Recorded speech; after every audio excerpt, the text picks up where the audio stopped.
Boredom has a very specific texture. It is not quite discomfort, not quite pain.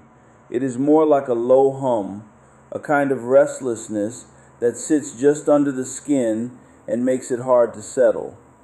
You have probably felt it on a long afternoon when nothing demanded your attention, when the thing you planned fell through, when the phone felt pointless and the ceiling offered nothing useful. Most people today respond to that feeling in the same way, almost reflexively.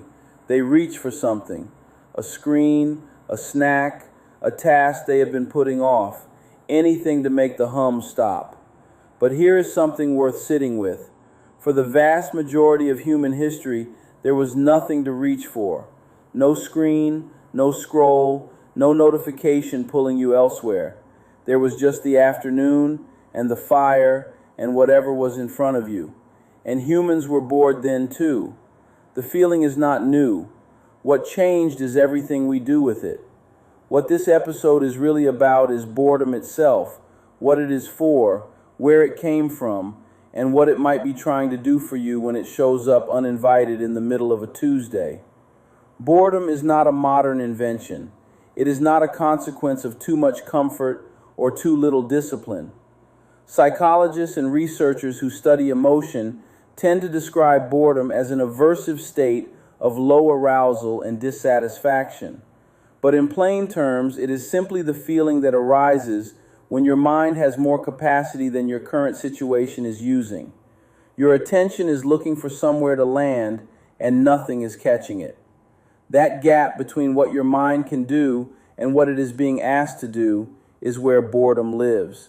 And that gap has always existed, even for people whose daily survival was a genuine effort. Even for people who had to find food and tend fires and repair tools and keep children from wandering into danger.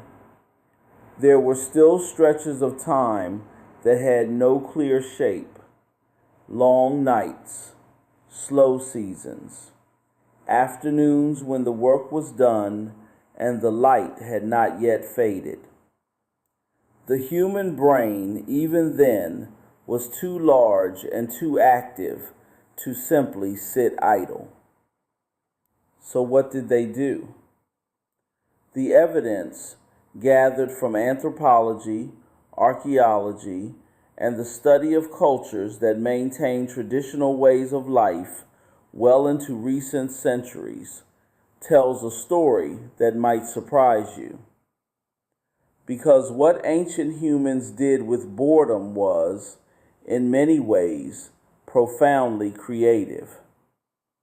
They told stories, not just as entertainment, but as a way of organizing experience, of making the world legible.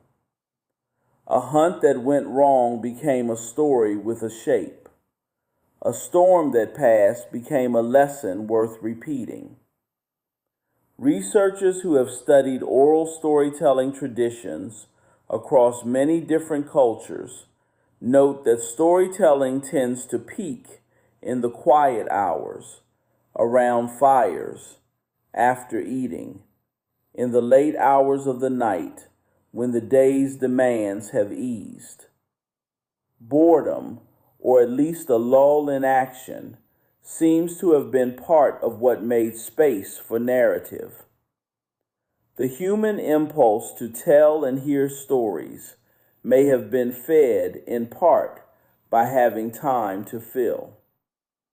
They also made things, decorated things that did not strictly need to be decorated.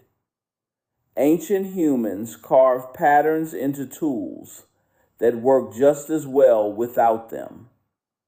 They painted cave walls in places that were difficult to reach and rarely visited. They adorned themselves with shells and ochre and feathers that served no survival function in any literal sense. This impulse to add something beyond what is necessary, to make something beautiful or meaningful out of raw material, tends to emerge most in moments of relative quiet. Boredom, in this sense, seems to have been a kind of pressure that creativity released. And they played, adults as well as children. Anthropologists who have observed hunter-gatherer communities describe a remarkable amount of time spent in what can only be called play. Games with no stakes, improvised music, mimicry, and laughter. This was not laziness. Play, from a psychological standpoint, is one of the primary ways mammals explore the world and rehearse skills they might need later. But play also simply feels good in the absence of pressure, and ancient humans seem to know that intuitively. When the afternoon stretched out and had no obvious task, they filled it with something that had no obvious purpose and found it nourishing anyway. They also spent a great deal of time simply being with each other. Grooming, in the literal sense, which among early humans and our primate relatives serves a social bonding function far beyond cleanliness. Sitting close, talking, watching the same fire together. The anthropologist Robin Dunbar, who has spent decades studying social connection in both humans and other primates, has argued that language itself may have evolved partly as a kind of vocal grooming, a way of maintaining social bonds across a larger group than physical contact could reach. If that is true, then a great deal of what ancient humans did in their unstructured time was tend to each other in small and quiet ways that had enormous cumulative value. This matters because of what it says about what boredom actually is. Modern psychology increasingly treats boredom not as a failure state, but as a signal that something needs to change. Either the environment needs to offer more, or the mind needs to turn inward and generate something itself. Researchers have found that boredom tends to precede creative thinking, that when people are allowed to sit with low stimulation before a task, they often perform better on measures of imagination and problem solving afterward. The mind, when deprived of external input, does not go blank. It goes looking. It starts connecting things. It starts making. This is not a coincidence. It looks like exactly what ancient humans were doing in those slow afternoons. Not wasting time, not failing to be productive, using the gap in external demand to let the mind do the quiet, generative work it is designed for, but rarely gets space to do. So what does this mean for the hum you feel when your afternoon goes still? It might mean that the reflex to immediately fill it, to grab the phone or flip on something in the background, is actually interrupting something that wants to happen. Not always. Sometimes rest is genuinely what is needed, and there is nothing wrong with choosing ease.